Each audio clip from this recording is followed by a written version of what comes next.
just a short advertisement for a thematic network in geometry, dynamics, and okay, all of you probably are interested in this network. That is called Réseau thématique CNRS tétraèdre. It's the former GDR Platon, if you knew it, but it just changed the name. Among other things, it organizes a conference for young researchers every year. The last one was at the École Normale Supérieure, organized by Nicolas. I don't know where is Nicolas. And the next one, I just learned yesterday that it will hold end of November in Montpellier. I'm not involved in that, but still, don't hesitate to come to Montpellier. It's a wonderful city, and we will meet again there. It has a website. Probably it's easier that you search on the internet and you will find the website. I realized yesterday that the list of members, it's completely old. Many young permanent mathematicians are described as a PhD student. But okay, it is the occasion. I will discuss with Constantin Vernikos, who is the head of the network, so that we can clean up everything. So please contact him for that. And there is a mailing list where you can receive announcements for conferences or postdocs or whatever can concern you. So please don't hesitate to subscribe to this mailing list or to write to Constantin Vernikos if you don't succeed. And that's it. And now I will try to continue with my invariant measures. I tried, but I was not efficient enough. I tried to do as Fanny did, to write some things in advance on the blackboard. So recall that I wanted to present you the construction of a full family of nice invariant measures. And why are they interesting? They are interesting, first of all, because they reflect important chaotic properties of the geodesic flow, and second, because they are involved in many problems of describing different structures on the original hyperbolic surface. So I will unfortunately not have enough time to discuss very deeply the aspect of studying deformation structure. I will try a little bit, but first I would like to continue a little bit about the description of its chaotic behavior. So I don't remember, I'm not sure I stated yesterday some theorem. So as an assumption, you can ask if T1S is compact or convex co-compact. Now you perfectly know what it means. Or you can just require that MF is finite. That can happen even if the manifold is not compact or convex co-compact. Then this measure satisfies the following properties. MF is ergodic.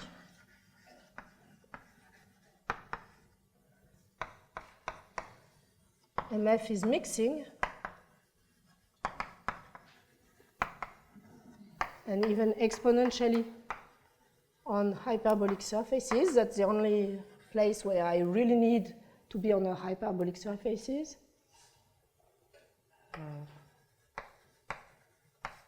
In compact hyperbolic surfaces.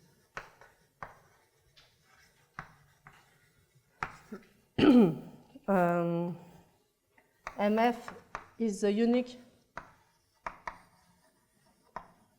probability measure satisfying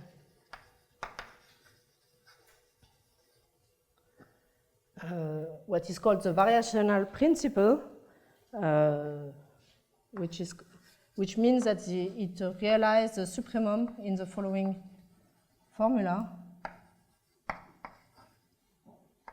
So you have a formula saying you that the critical exponent delta f that I introduced on Tuesday, the critical exponent of the Poincaré series, it happens to be the supremum over all invariant measures of the entropy of the measure plus the integral of f.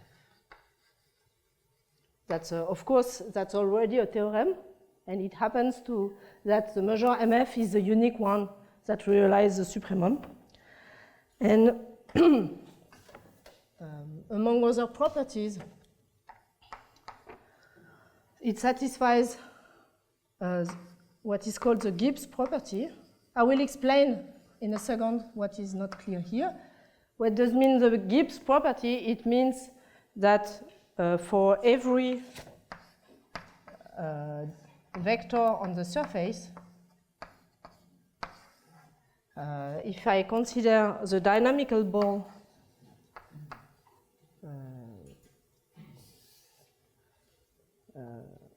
I will define it after that, but the measure of the dynamical ball starting from V at time t as the precision epsilon is comparable up to constant to this exponential minus the pressure time delta f times t plus the integral from 0 to t of f along the orbit of V.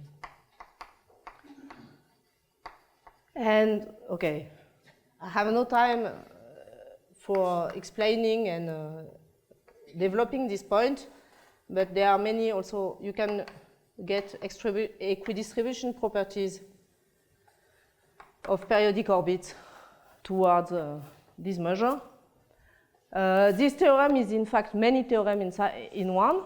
The ergodicity is due to Hopf in the 30s.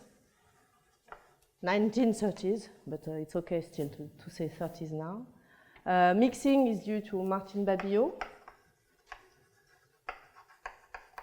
Ergodicity and mixing strongly use the product structure.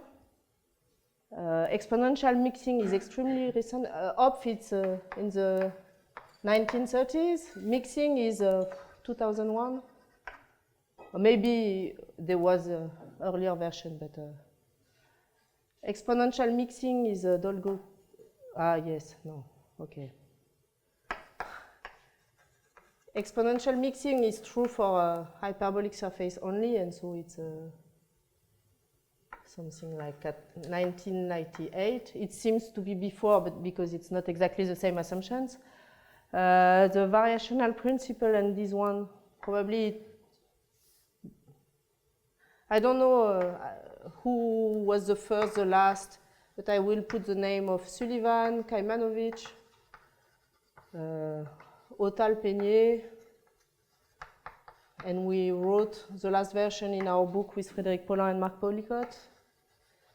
The Gibbs property is not really a theorem, it comes from the definition. So I will try to discuss a little bit in the first part of the talk some of these properties, and then I will come to the deformation.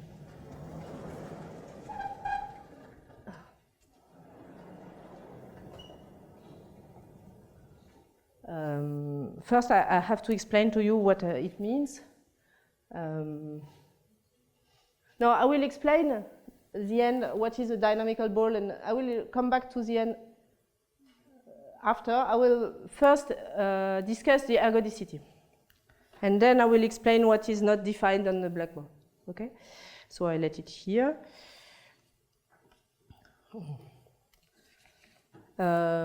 So let me give a proof. So the proof of ergodicity.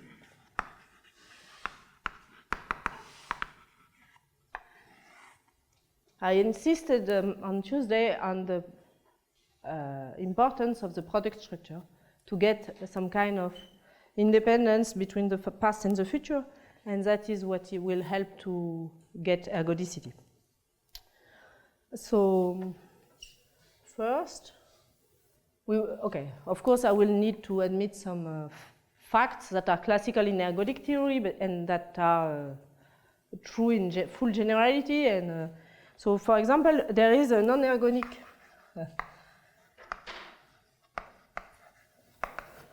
Birkhoff theorem, which is, what does it mean, non-ergodic Birkhoff theorem? It means that it is true for any invariant probability measure, not necessarily ergodic. And it states that for every integrable function, if you look at its ergodic average along an orbit, then it converges when t goes to plus or minus infinity, almost surely. So for almost every vector v, it converges not to the integral, but to a certain function, okay? So to a certain function psi infinity of v, which is a measurable function. And for those who know, it is a conditional expectation of psi knowing the, comment on dit tribu? Sigma algebra of invariant sets.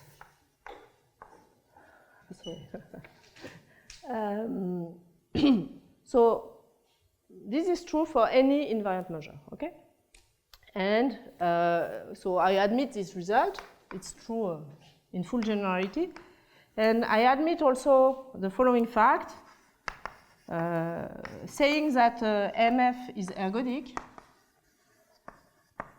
is equivalent to say that this map is constant almost surely.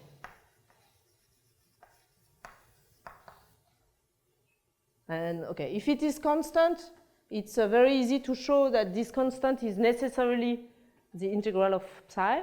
So that's almost evident, almost obvious. And this equivalence is not very difficult. Of course, you have to be careful. I learned that I made many mistakes in my exercise sheet, but okay. In the spirit, it's an exercise. Okay, so to prove that MF is ergodic, we would like to prove that for every psi, every integrable psi, this map psi infinity is constant. That's the goal.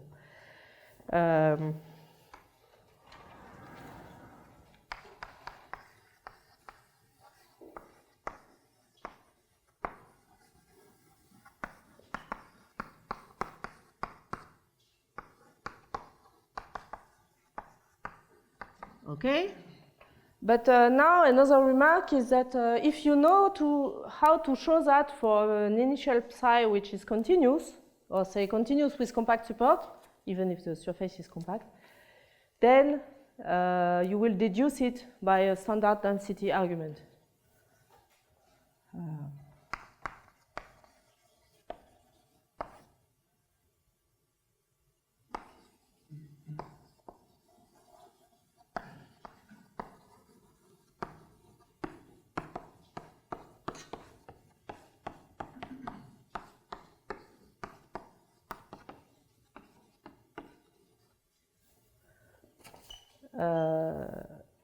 So usually when one says a standard density argument, it's very often much more difficult than what is said. But here, it's really using the fact that continuous functions with compact support are dense in L1 for the standard L1 norm. And so hopefully there is no mistake, and it's really a standard density argument. Okay? So we will start with a continuous map, psi. Oui. Yes. What's the notation of the infinite exponent? Psi infinity, it's just a limit. I claim that's an abstract theorem saying that for any invariant probability measure, even non-ergodic, the ergodic averages, they almost surely converge to something. The something is denoted by psi infinity. It's just a notation. In fact, if you know what it means, it turns out that the limit is a conditional expectation with respect to the measure MF of the map psi, knowing the sigma algebra of invariant sets. It means that it's the projection of psi on the invariant subspace of invariant function. Okay, but we don't care about what is the limit. We just know that it is a measurable function. Okay, and now we have to show that it is constant. Okay, so we will introduce other maps. So I will introduce the map psi plus of V, which is the lim sup when t goes to infinity of the ergodic average.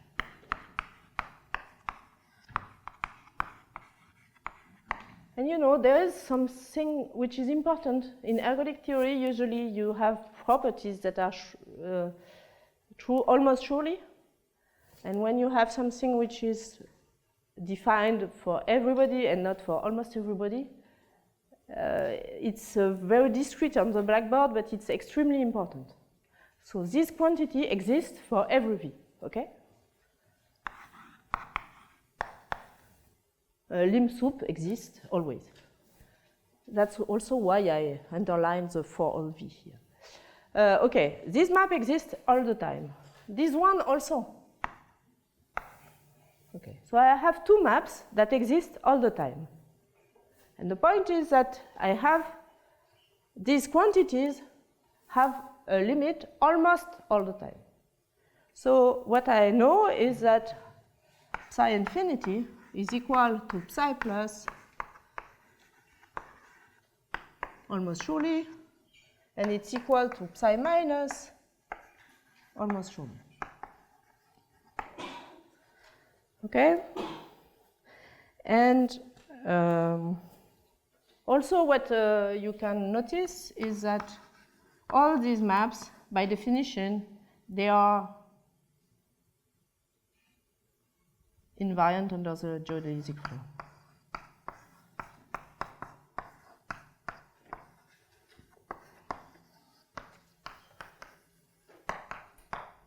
Okay, so if you think to the product structure S1 times S1 times R, you have to lift on the universal, the maps on the universal cover. They a priori they depend on 3 coordinates, but in fact these maps depend only on the coordinates on S1 times S1 on the 2 coordinates.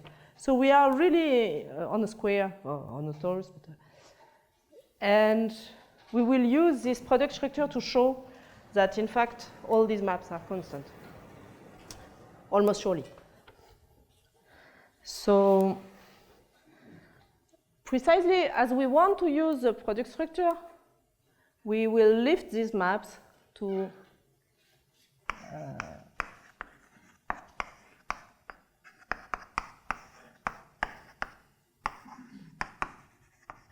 the unit tangent bundle of the disk. These are the lifts, and as these 3 maps are equal MF almost surely, this implies that these 3 lifts are equal M tilde F almost surely.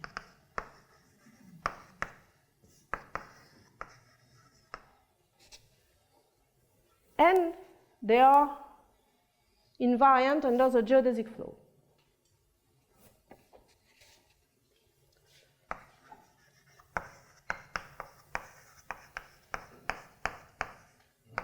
Okay.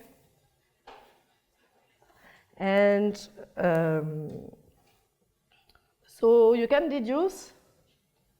Okay, they depend only on the coordinates V minus, V plus in S1 times S1. So you can consider them as maps on S1 times S1 minus the diagonal, I forget the diagonal. And you can say, okay, there are maps on this product space that coincide almost surely, but with respect to this current. That's not me. Maybe. Maybe. I don't know if I. Okay. So you can consider them as maps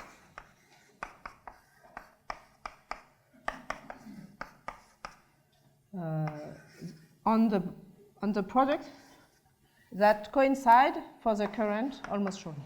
Okay? But this current, okay, you have a, okay, maybe I will put it here. Yesterday, Tuesday, I was too lazy to write the explicit formula. You have an explicit formula which tells you that this current is essentially the product of nu f times nu f, but it's not exactly the product because there is a density. But this density is completely explicit, and it is the exponential of a continuous map, and in particular, it's positive. It's something. You don't care about the formula. The point is that this formula exists. It's continuous, and it's written in the note. There are many mistakes in the note, but the formula is correct in the note. But the only thing I'm taking care of it is to have correct formulas in notes. Okay, and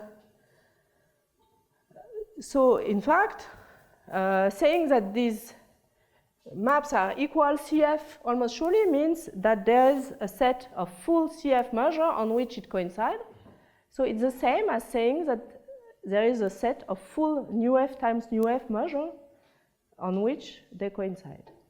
So it's the same as saying that they coincide nu f times nu f almost surely.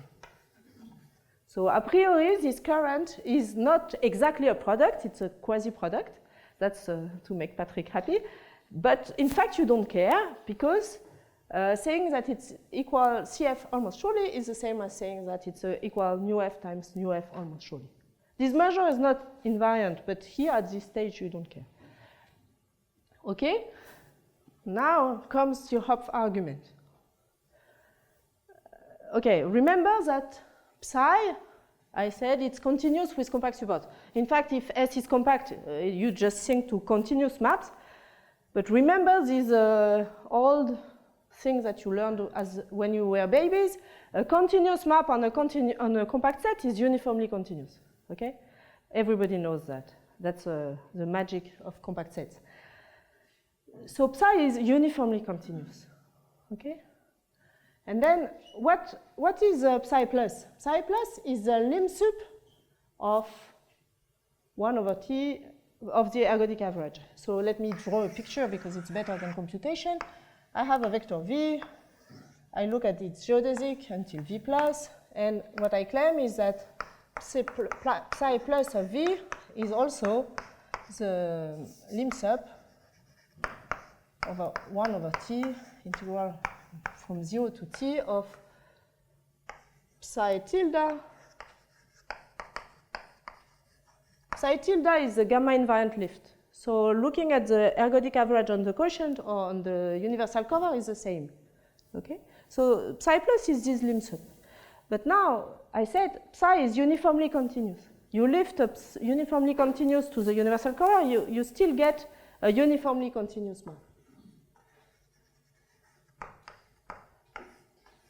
Okay?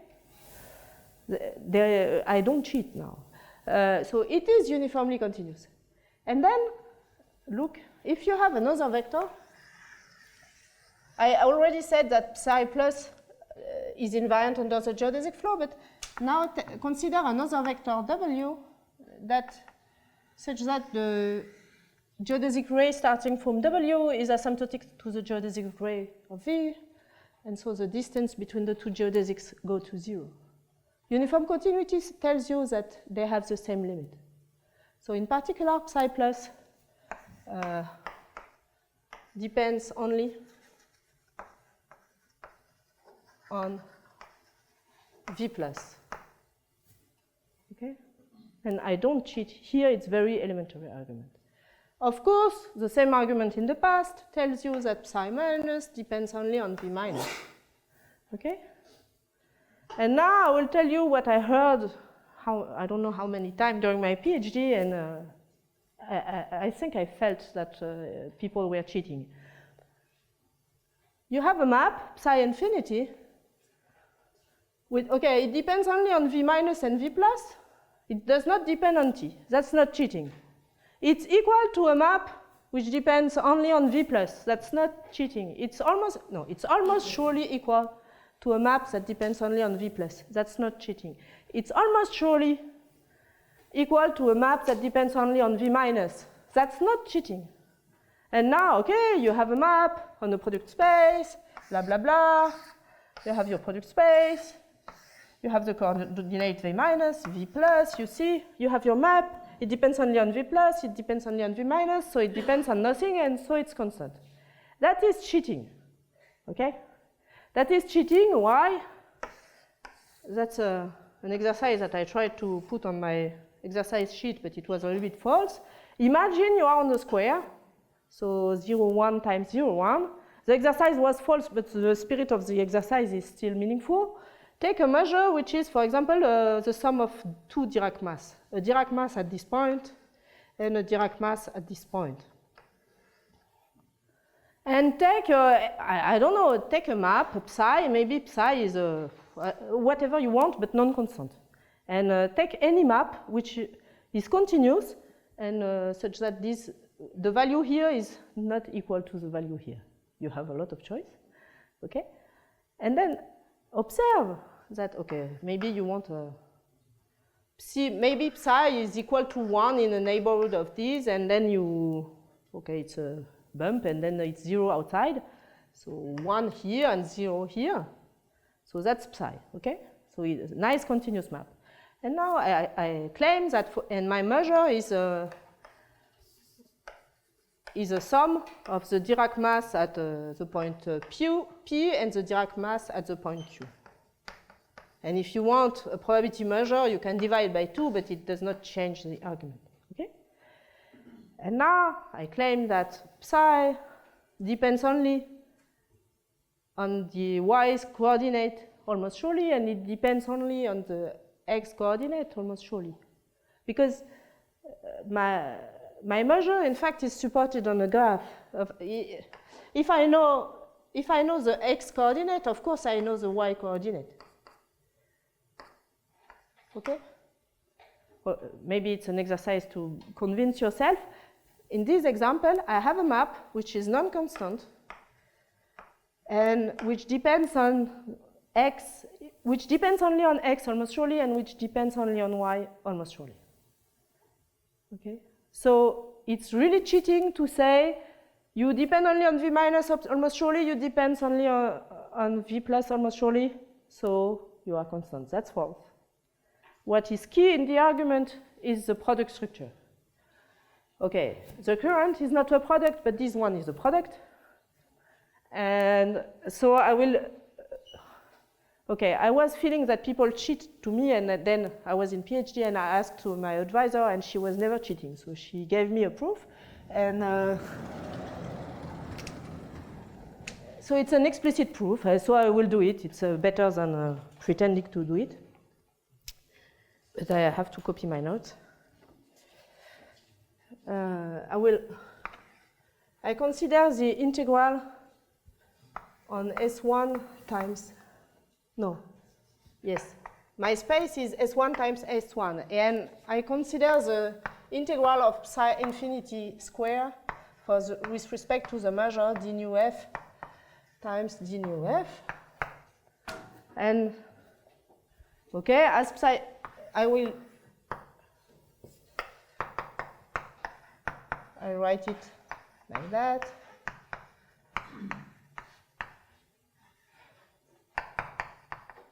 No,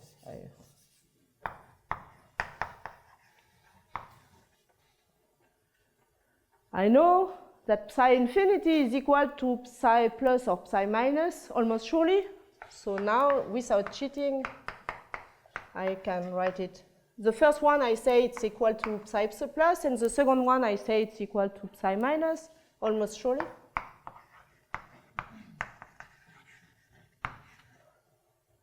But now I know that psi plus is depends only on v plus. So I can write it as psi plus of v plus times psi minus of v minus, and I have this product measure.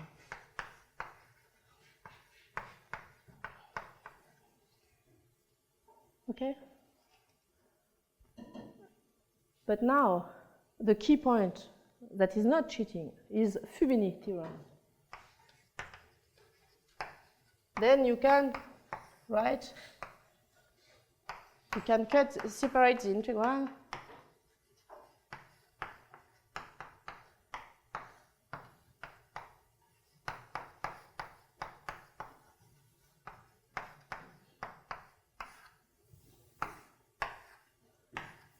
Okay.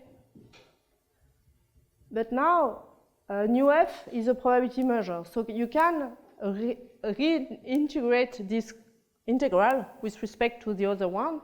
And so you can integrate these with respect to the other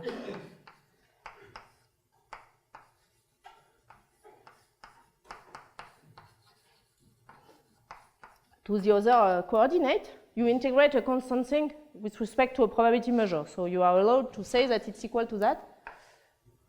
And I do the same thing here.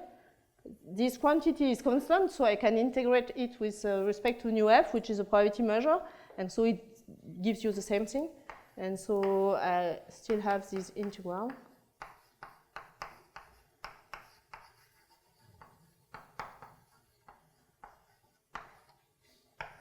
And now I come back.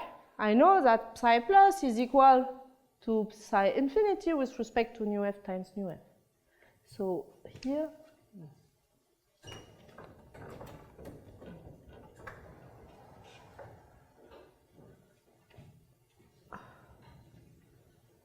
here, this thing is equal to the integral on S1 times S1 of psi infinity d nu f times d nu f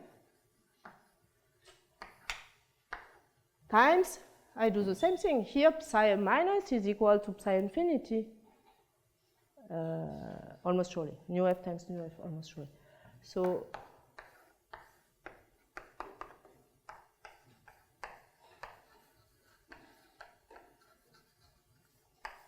and look what we get. We get that the integral of psi infinity square is equal to the integral of psi infinity square. So you are exactly in the equality case of Cauchy-Schwarz inequality.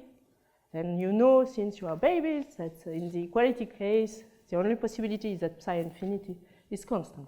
And that's not cheating. And the key here, okay, maybe some people say to me, okay, there are too many details. There are too many details, but here you see how the product structure of the measure plays. And the example that is hidden somewhere in the blackboard shows you that for a non-product measure, it's false. Okay? So that was the Hopf argument. Now I would like to come back to, yes. Again, I didn't hear. I wanted to say we should integrate it on the thing minus the diagonal, but not necessarily. S1 times S1 minus the diagonal. Yes, but in fact, the problem of the diagonal is not a problem because, okay, you should of course say something at some point, but what is important, even to get a measure MF on the unit tangent bundle of the surface, is to ensure you that nu f times nu f gives zero measure to the diagonal. And that's true because nu f is non-atomic, and there is a small argument letting the group act. Maybe I don't even remember the exact details, but you have to say something to ensure that your product measure gives zero measure to the diagonal, and that's true. And then you get a quotient measure, and once you know that the diagonal has zero measure, then, okay, you don't care. Okay. I hided some things here, but not important things, okay? Yes? Does this work for variable curvature? Yes, variable curvature, any dimension. In what I explained in this lecture, the only thing which is not true in a variable curvature and higher dimension is something I don't speak about, is exponential mixing. Everything else works perfectly well, but maybe not everybody knows. It's just a psychological assumption. Okay. Now I would like to come back a little bit on these properties and explaining at least what it means. And I will not prove them, but there is something that I didn't explain last time. I forgot, and anyway I had no time, which is what is called the Sullivan shadow lemma.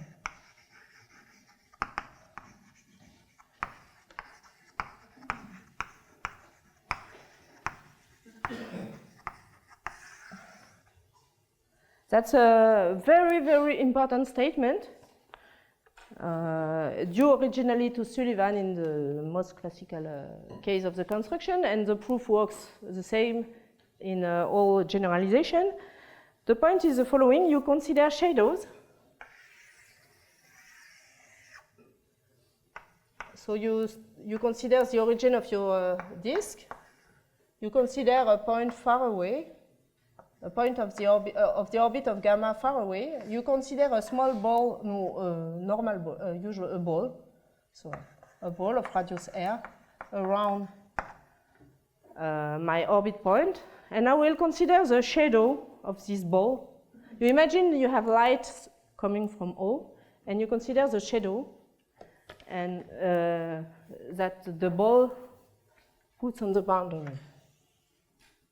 So the shadow is this, and it's called, this is, okay, O. Shadow is ombre in French, begins with an O. Okay, so when the point gamma O goes far at infinity, you see that these shadows will become more and more smaller and smaller. Okay, when you go to infinity, the balls decrease. Okay, and Sullivan proved. He gave an explicit computation of at which speed it goes to 0. And it's perfectly explicit up to multiplicative constant, but in ergodic theory, constants are not very important. So the measure of this shadow is exactly given up to some multiplicative constant by exponential minus delta f times the distance plus the integral of my potential on this geodesic ray. So it means that in my construction of Gibbs measures, I perfectly know how at which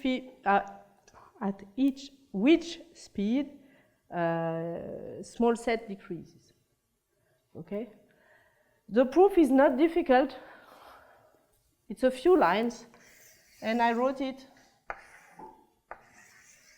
on the notes, and I will not do it. It's really an easy consequence of the construction of the measure. The measure nu f is, by definition, is a limit of orbital measures. And playing with a group, you can get this not in an easy way. So I don't prove it, but it's very important. And now I come back to this theorem to explain to you the spirit of these properties. I should have stated it in the other order. I will first speak about the Gibbs property.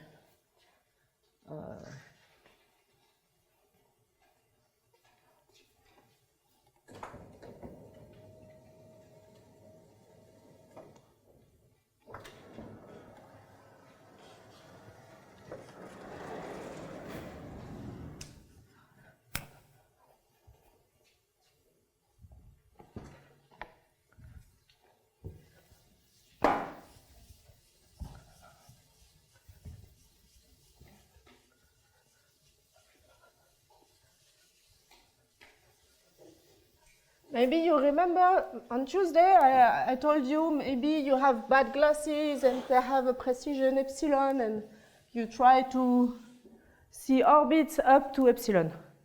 The nice concept is the concept of dynamical balls or Bowen dynamical balls.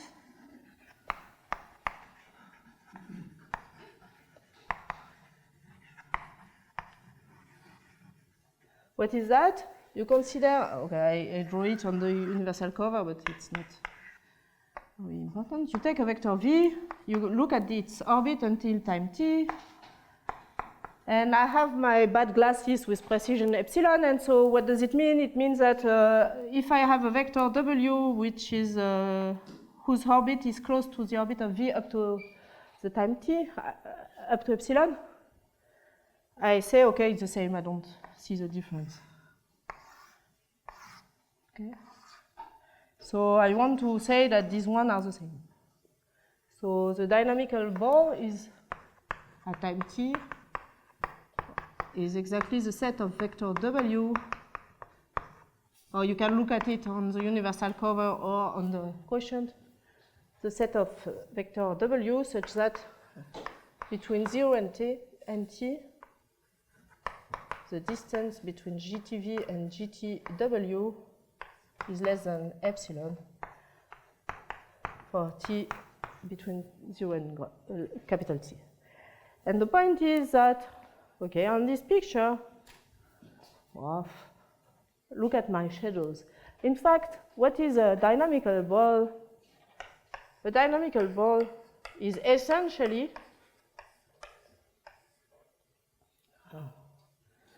I will say something, and once I had a young collaborator, and he didn't understand that this essentially needs 2 or 3 pages to be written rigorously, but it's still true.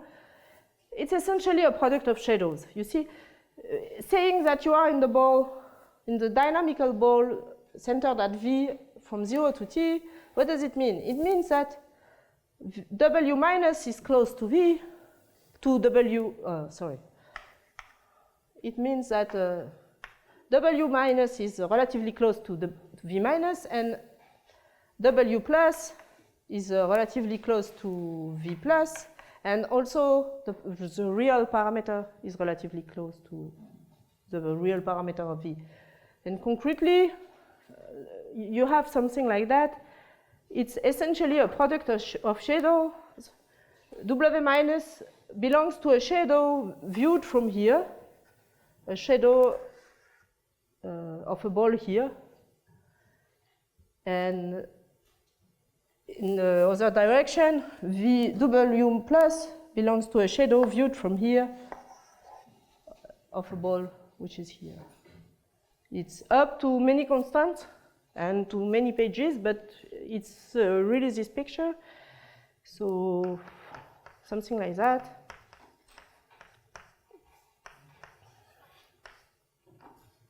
Pi is the projection from the unit tangent bundle to the surface.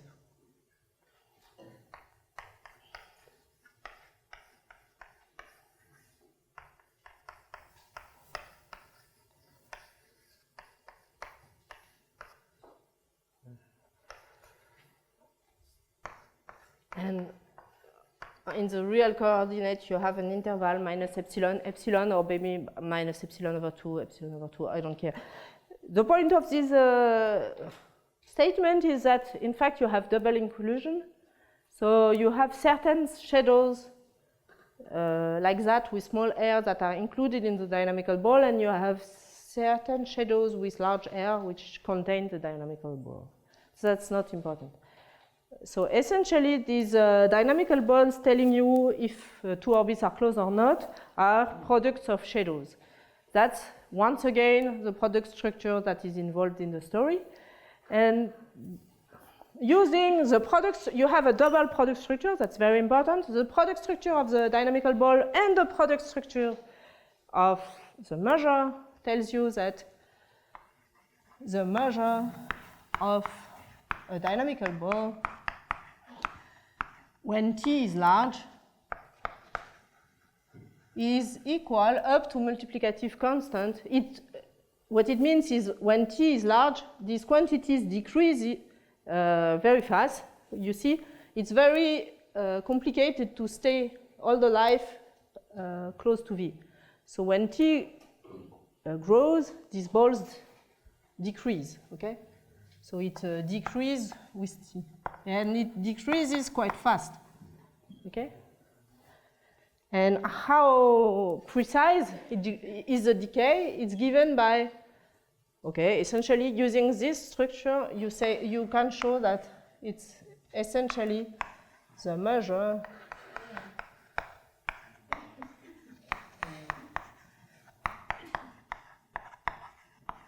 of a shadow viewed from the starting point of a ball which is centered at the vector at the time t, and so by the shadow lemma, you get what is called the Gibbs property, that it's equal to exponential minus delta ft plus the integral in 0.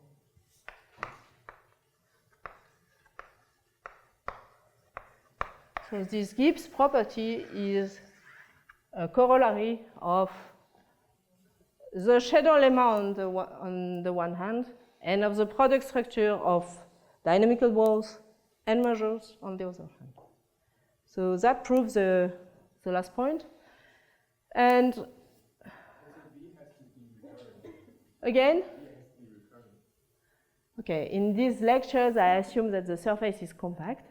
And indeed, if you are not compact, you have to state a version of Gibbs property, which is, okay, you have to fix a compact set, and you fix a vector in the compact set, and this Gibbs property will be true only for vectors that come back to the compact set.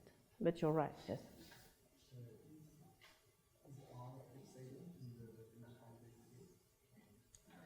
Okay, I didn't want to enter in details because details are very painful, but what I say is that what I claim is this estimate is not it's not well stated. What it means is that there is a such product of shadows that is included in the ball, and there is another product of shadows that contains the ball.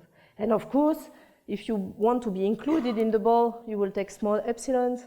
In fact, you will not decrease too much the radius of the ball, but you will change t. But okay, there are some hyperbolic games in negative curvature, but of course you have to play with many parameters. But then you come back to the 3 pages of estimates, and I don't want to do that. That's very elementary and very long.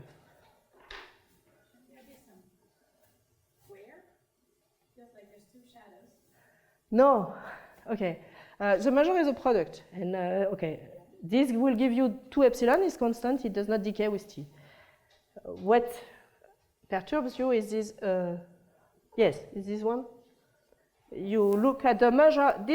This point is fixed. You have a ball here, and you take a point which goes farther and farther to infinity. In fact, it's the same argument as in the shadow lemma, and that I didn't want to do, but I draw a picture.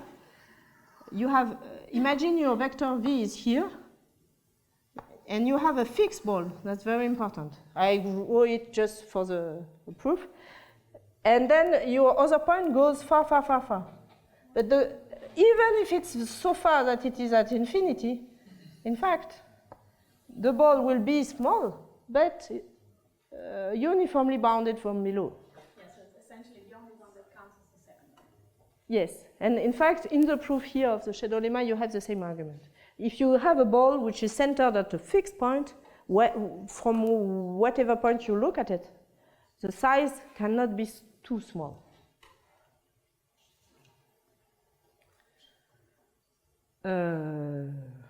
Okay, and what I want to say also is just a word about entropy and variational principle.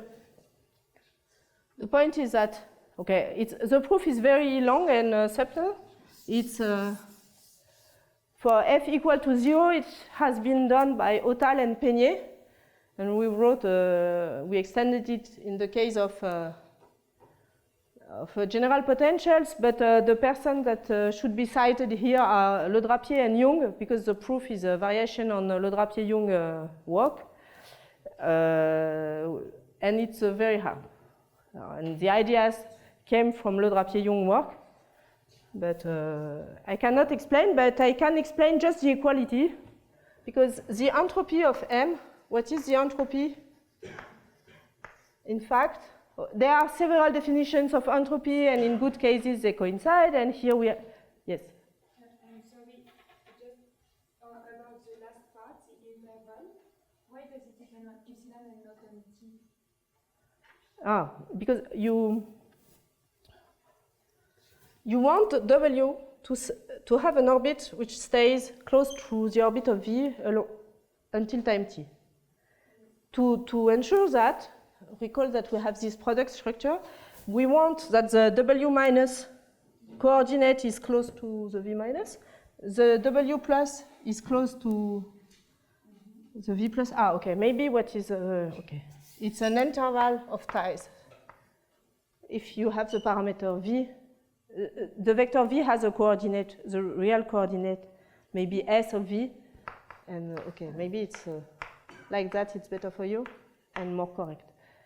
You just want to say that it's not exactly epsilon, maybe it's epsilon over 4, but it's just to say that if the two orbits stay at distance epsilon until time t, it means that, okay, the endpoints are closed and the real parameters are closed.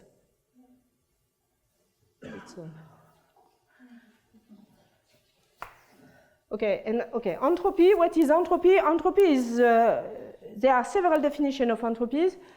They all say in one way or another that they all measure the growth of the number of different orbits up to epsilon, but it's the same, it's a kind of dual point of view to measure the decay of dynamical balls. Because if dynamical balls decrease very fast, it means that you will need many different dynamical balls to cover your set, and so it exactly means that you will have many different behaviors, and so, okay, that's a game. I will not prove any theorem on entropy, but one of the definitions of entropy is called the Brin-Katok local entropy. So, and it coincides with the other ones, so I don't develop. And it is the lim, maybe lim sup, lim int. Anyway, at the end, everyone is the same, of minus 1 over t log.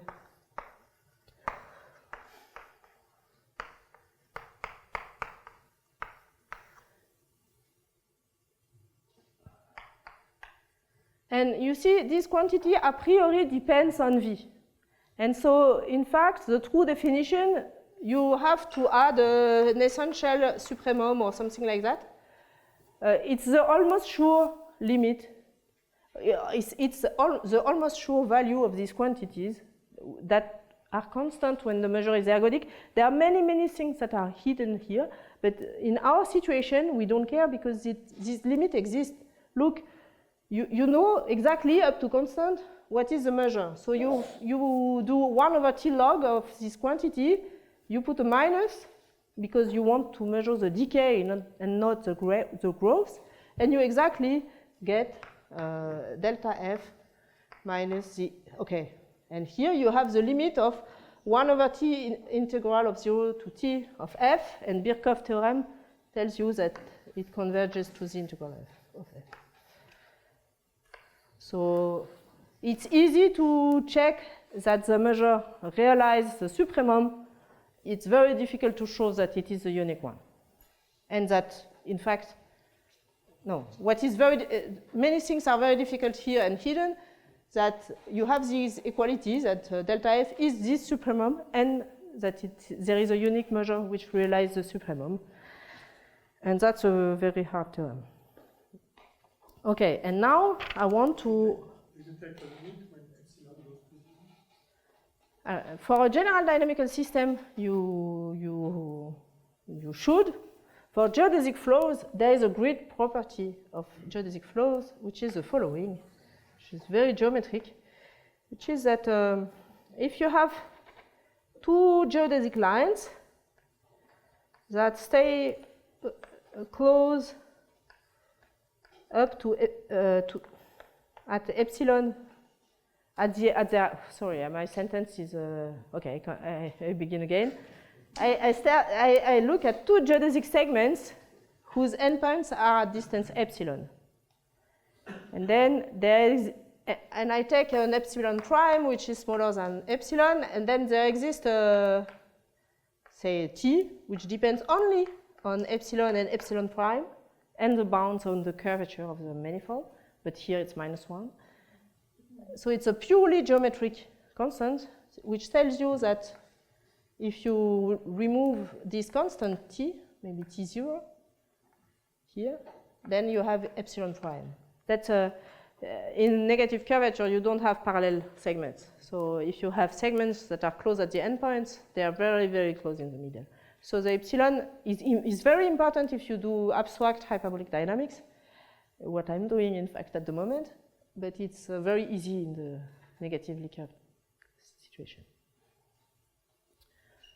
Okay, now I would like to modify the metric. No.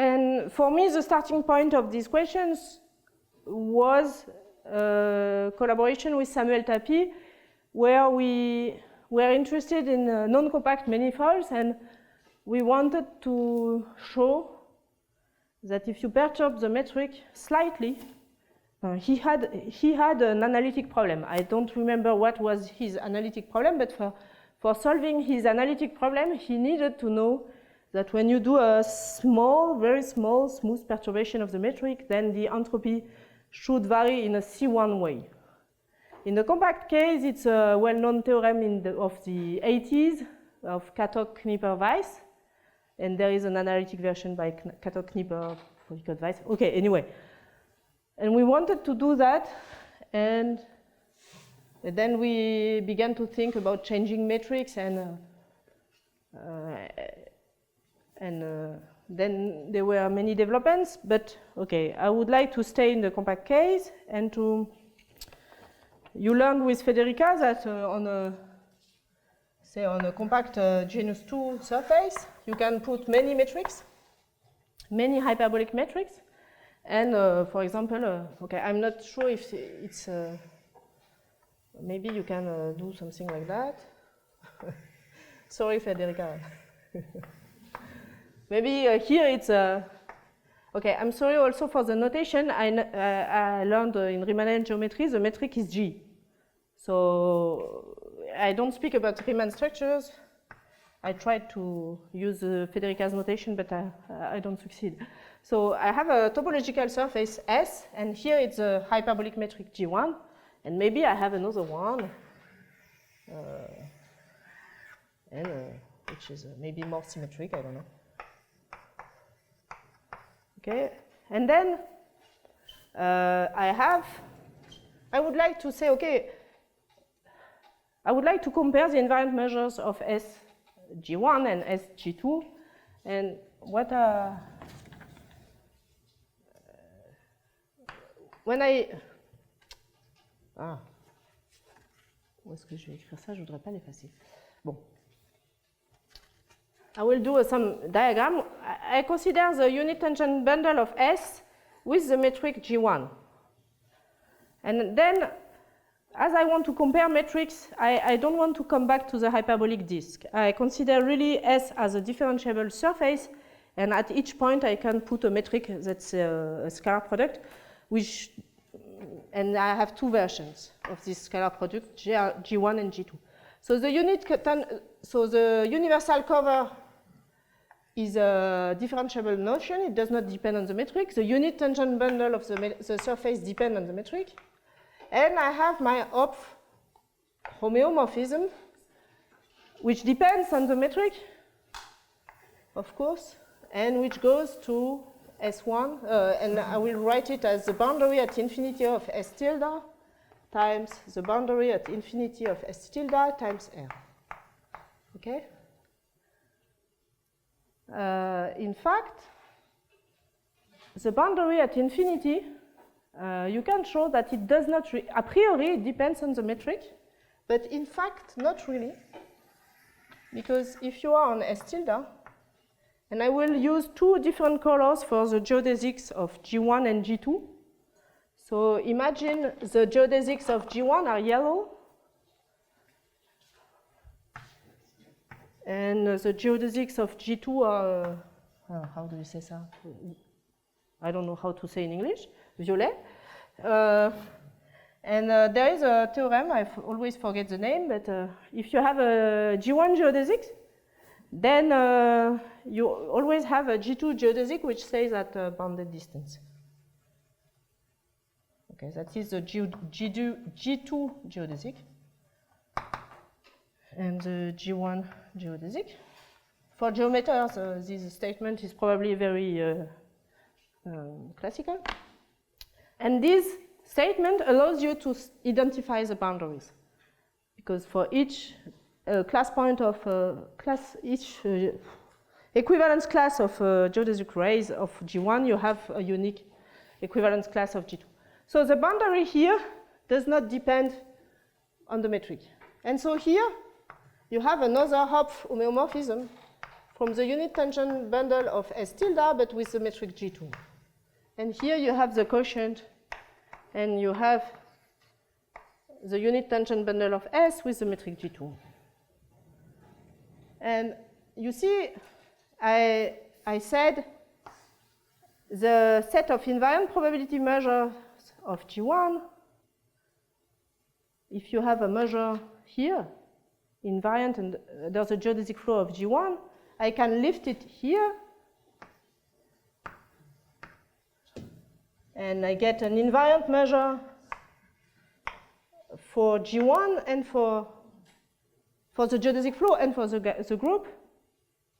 It's the same group. And then I have a current which is the image of C times dt is the image of this measure by the Hopf homeomorphism.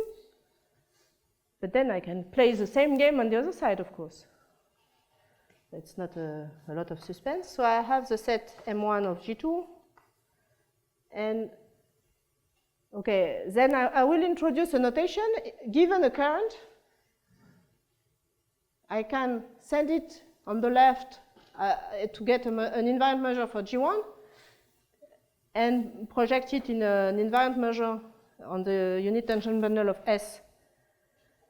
And I will call it MG1C to say that it is the invariant measure for the G1 geodesic flow associated to the current C. And I play the same game on the other side, and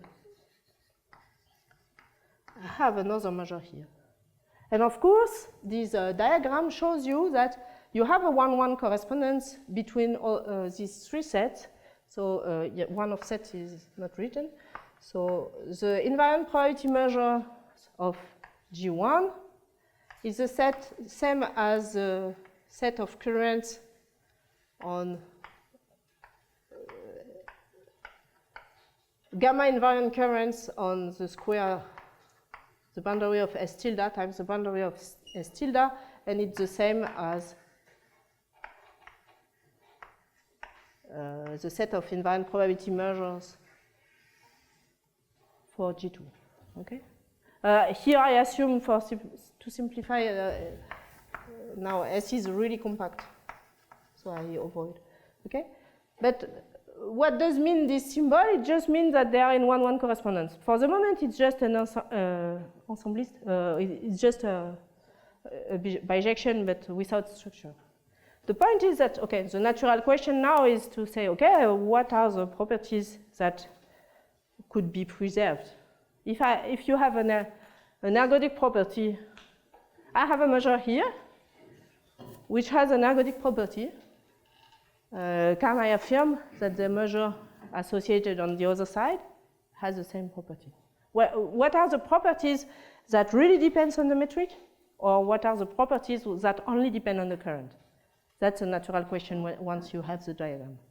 In fact, the philosophy is that for those who know dynamical systems, this diagram also says you that all geodesic flows on the same surface are orbit equivalent.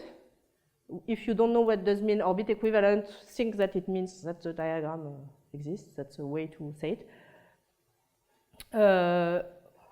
Now, what can you say about measures? And maybe I will state a theorem that I will not prove. The theorem is the following. So the question is which properties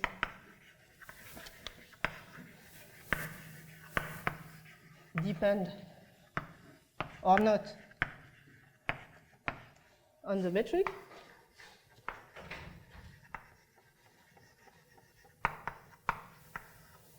Which properties of the set of the invariant measures.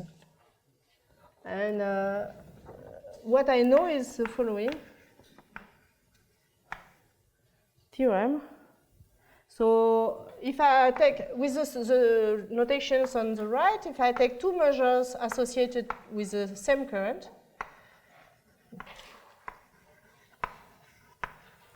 I know that they are simultaneously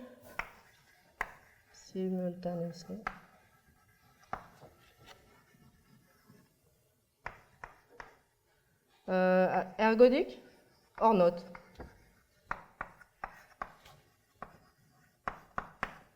So it means that if mg1c is ergodic, then mg2c is ergodic. But it does not mean that they are all ergodic. It just says that they are ergodic at the same time. They are periodic at the same time. What does it mean periodic? The most, not the most interesting, but the most obvious invariant measure, maybe I should have said it. I will not try to do nice pictures as Federica's ones, but okay, you have a lot of periodic geodesics on the surface, and for each such periodic geodesic, closed geodesic, given an orientation, you can look at the Lebesgue measure on your closed geodesic. And for example, I do this one because it's easy to draw. And if I have a closed orbit here, I can integrate any function on it, normalize it by the length, and it gives me a probability measure, which is an invariant probability measure. Okay? And the point is that if I look at a measure, Lebesgue measure supported by this periodic orbit with respect to the metric G2, I look at the geodesic current associated to it, and then I come back to a geodesic, which will be the periodic orbit which will be a measure supported by the associated periodic orbit in the same homotopy class. That is what I call the periodic measure. Okay. These measures are also simultaneously of full support or not. Then there are properties that are tautologically defined on the set of currents. So for example, if you have a current, I say that a measure is a quasi-product if the current is a quasi-product. So it means a function times a product. So it's a property which is defined on currents. So of course, it depends only on the current because it is defined on the set of currents. So quasi-product measure. So all these properties are exercises, okay? Then I state two properties that are not exercise. So they have simultaneously positive entropy.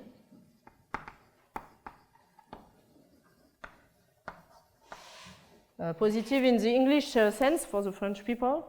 Entropy is always non-negative, but saying that it's strictly positive is important. So they have simultaneously positive entropy or not, and they are simultaneously Gibbs measure or not. Of course, if they are Gibbs measures, there are Gibbs measures for different potentials. There are some kind of renormalizations or reparametrization that are involved here. And now I completely lost the order of my notes.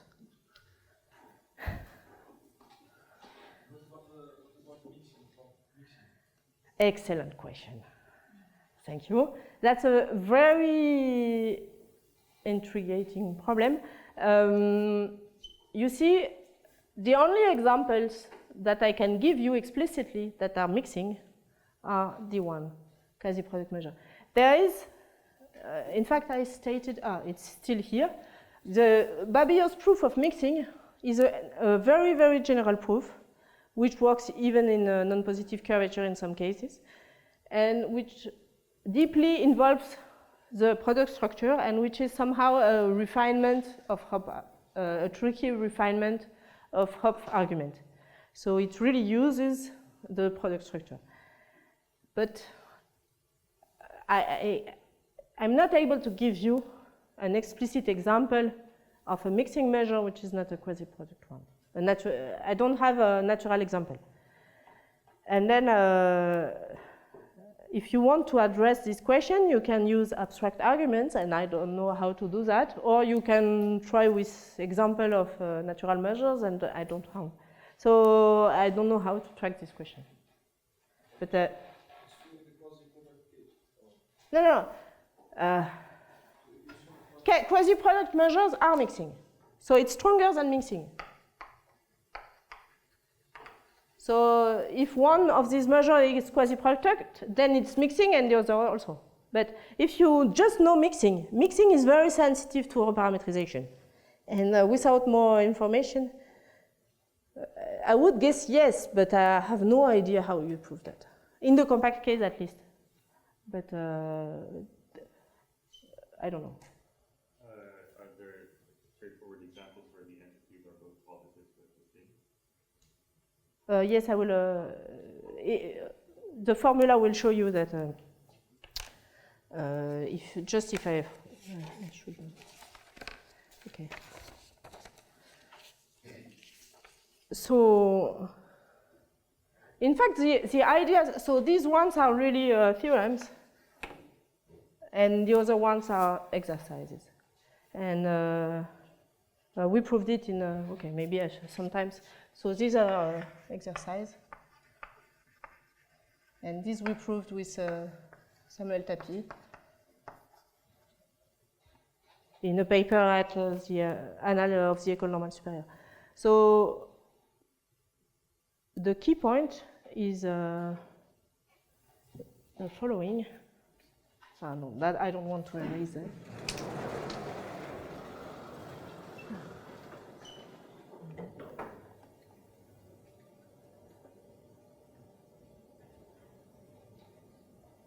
Blackboard doesn't see the schedule.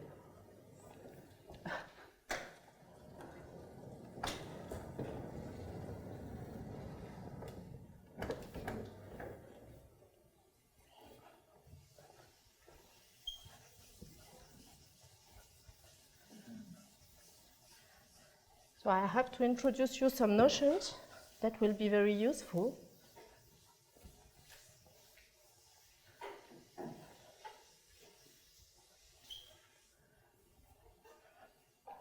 What I said, my geodesics are what?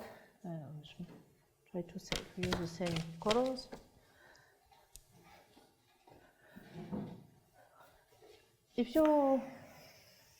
So now, as I want to compare metrics, I have to be careful about which metric I use when I speak about geodesics and distance and Boozman cocycles, okay?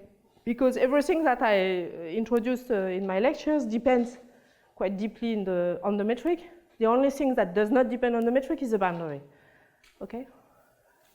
So imagine I take a vector V, and I look at the maybe G1 geodesic, which goes to a certain vector, which is V plus in the sense that it's the endpoint of the G1 geodesic defined by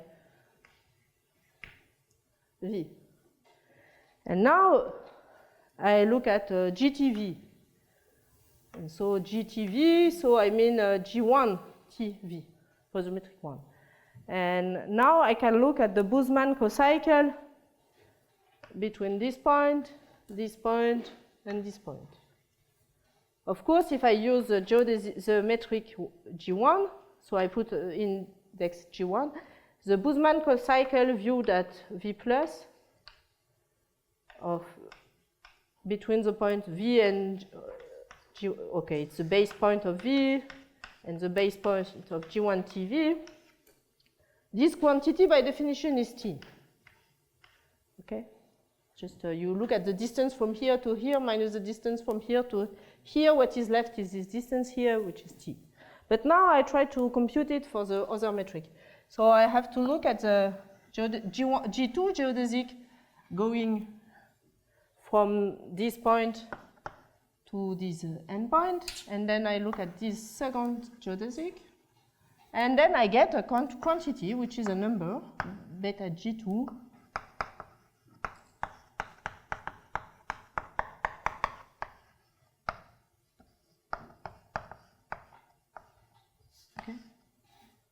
I can look at this quantity.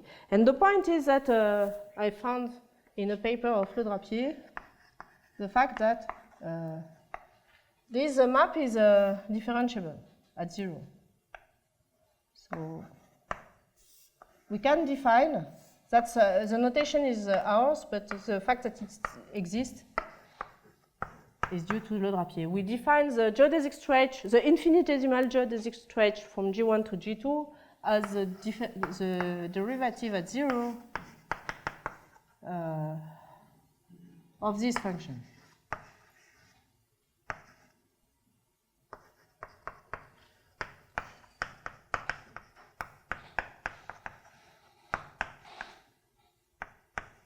Okay, that's something.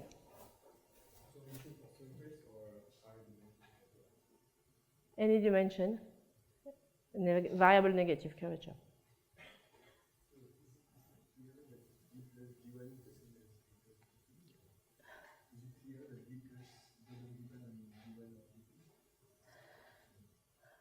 V plus depends on the metric. Of course, if you take, okay, your vector V, if you look at the G2 geodesic will maybe go somewhere else.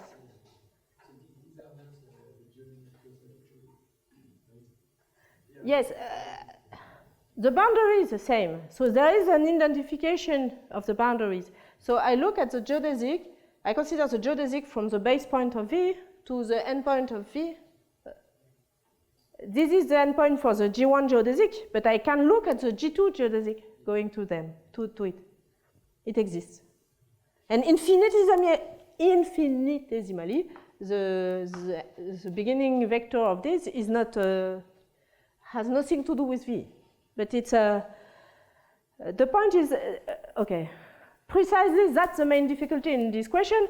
And there was a notion of geodesic stretch due to Knipper, which was an asymptotic one defined thanks to ergodic arguments. And it precisely because infinitesimally you have no control on the vector. And we used the fact that it's differentiable to introduce this geodesic stretch. Which is an infinitesimal one, but which involves asymptotic quantities. This one is an asymptotic quantity. So it's okay. And what is the point is that if you look at the ergodic average of this quantity along the the G1 or the G2? I didn't write it. I think the G1.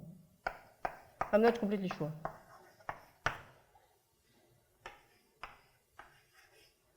If I look at the, okay, this is a derivative. So if I integrate it and I look at this, the average of it, it turns out that it is the distance for the G2 geodesic, G2 metric, between the base point of V and the base point of G1 T V divided by T, which is exactly the distance from the for the G1 metric between pi of V and pi of G1 T V. So it's really an infinitesimal version of a distortion between the two metrics. And several notions of distortion existed before, but really I emphasize that this quantity exists infinitesimally, and once again, what is important is that it's geometric, it's not ergodic, it's defined for every vector. And that's very important. And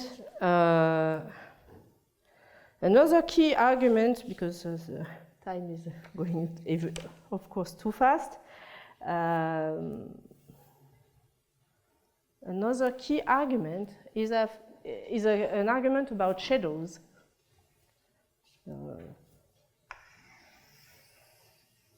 Okay. If I take a point O and a point X here and a ball, say a ball for G1,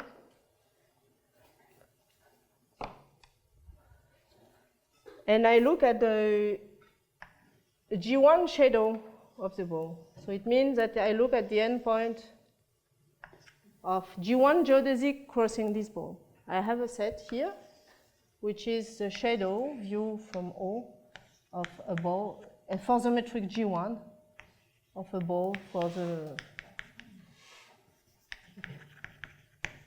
But you see, as I said, boundaries are the same. So if I take a point in the boundary, it's the endpoint of another geodesic. If I have a yellow geodesic here, I have a violet, I don't know, another geodesic of G2, which is as bounded distance.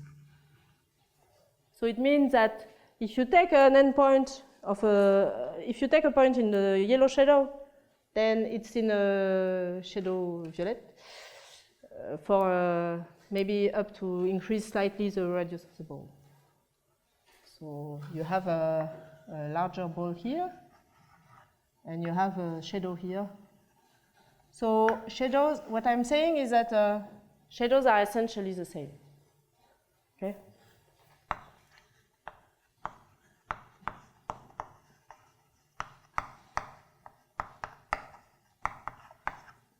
They are essentially the same with one huge difference, which is the distance. Of course. And it's a huge difference, but somehow it's the only difference. Okay? So here, you have the distance for G1, which is different from the distance for G2. And if X is a point along a geodesic, the ratio between these two distances will be given by this ratio, and so by the ergodic average of this function. Okay? So, and then I will try to state the last point. Okay. Where is my... Okay, I still have my diagram on the top, but look at if I... Okay.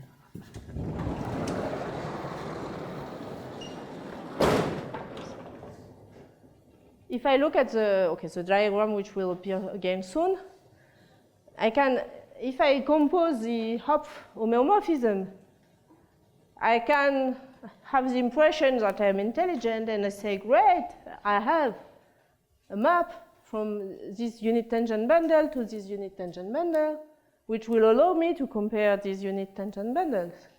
Oh yes, but it's a bad idea. Why?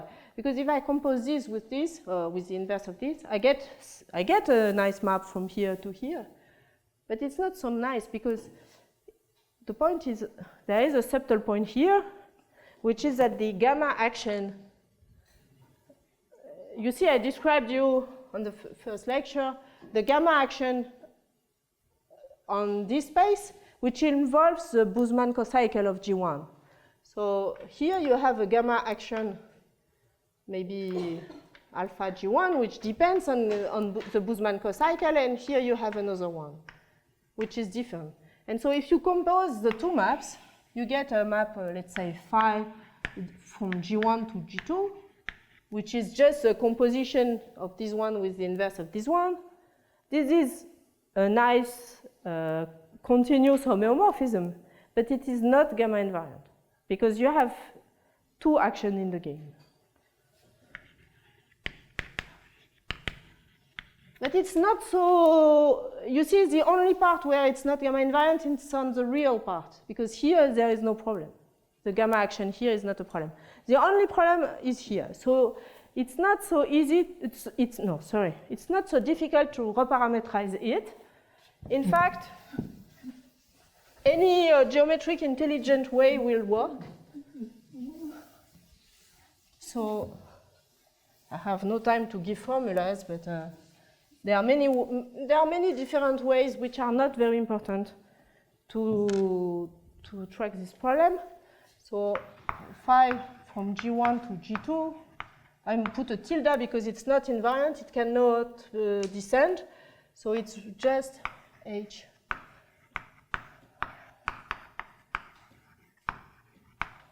It's this one. And we modify it so that it's a gamma invariant modification of phi along orbit.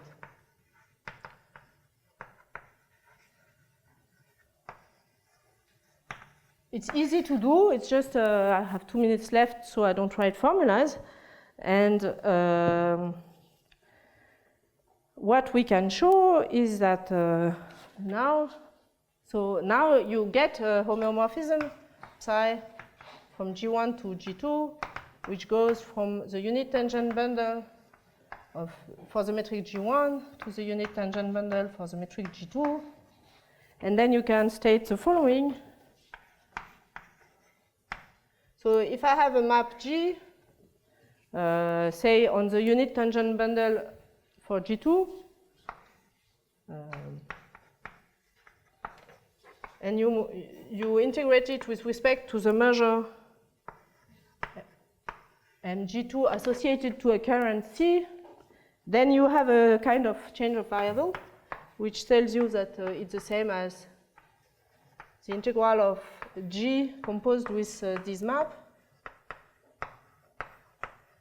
And you see in the change of variable you have a Jacobian, and what plays the role of the Jacobian is this distortion map, the infinitesimal geodesic stretch.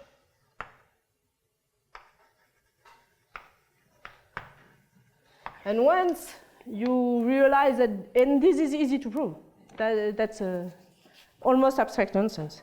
And once you get that, you have corollaries. So for example, there is a subtle point, which is normalization. I hide it very strongly, but when you do this correspondence, it's not clear that a probability measure gives a probability measure. And in fact, it's false. But a finite measure gives a finite measure. And so there is a point on the total mass of the measure, but it's controlled. And precisely,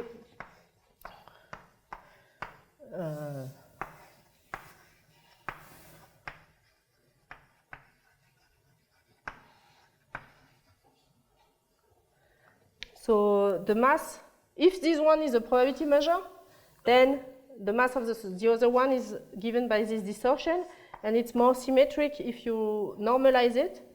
So you divide by the mass, so you really have the average of the distortion, and then you multiply by the mass. So you have a more symmetric statement. And then there are theorems that really follow from understanding the diagram and understanding what I said about shadows. And then once you understood everything, the proofs are easy. Okay?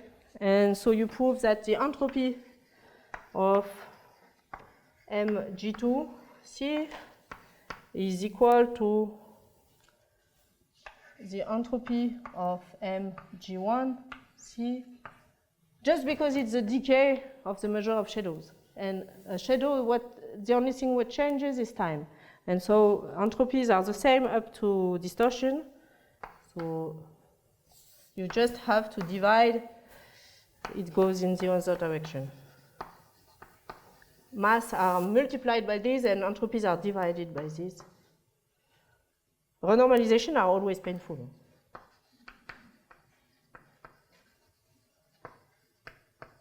Okay. So, and then the last property is if I write it here. So maybe that's the first point, the second point, the third point, and the last point is that if, say, mg2c is a Gibbs measure for a potential f, is equivalent to say that mg1c is Gibbs. Gibbs measure means measure given by the construction that I explained for the potential G, which is F minus delta for G2 to F, composed with psi from G1 to G2 times the roll normalization.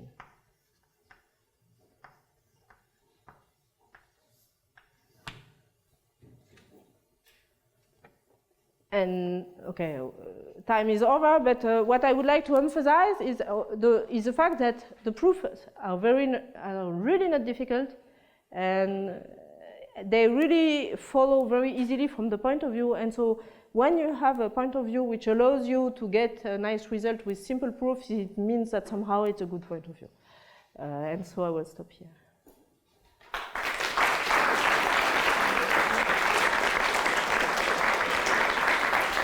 Thank you very much, Madame. Are there any questions or comments? So in the comparison of measures,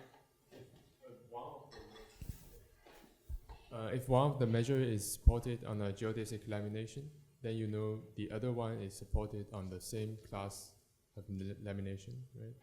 That's a good question. I didn't think to this question, but I would say yes. Because from the formula, I think if your like the fancy E is basically non-vanishing or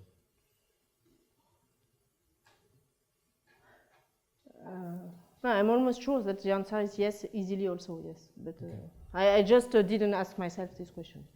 Okay, thanks. Any other questions? For what kind of G is that?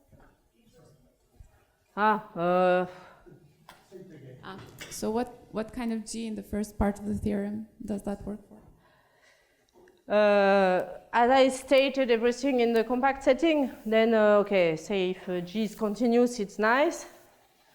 But if you are, okay, we did it in a non-compact setting where you need to take care about integrability, and so it's careful to say continuous with compact support, but I guess that we didn't need that, but the usual density argument in integration theory shows you that if G is integrable, that should work. I didn't check, but I don't see any reason why it would be false. Okay, if there is no more questions, thanks again.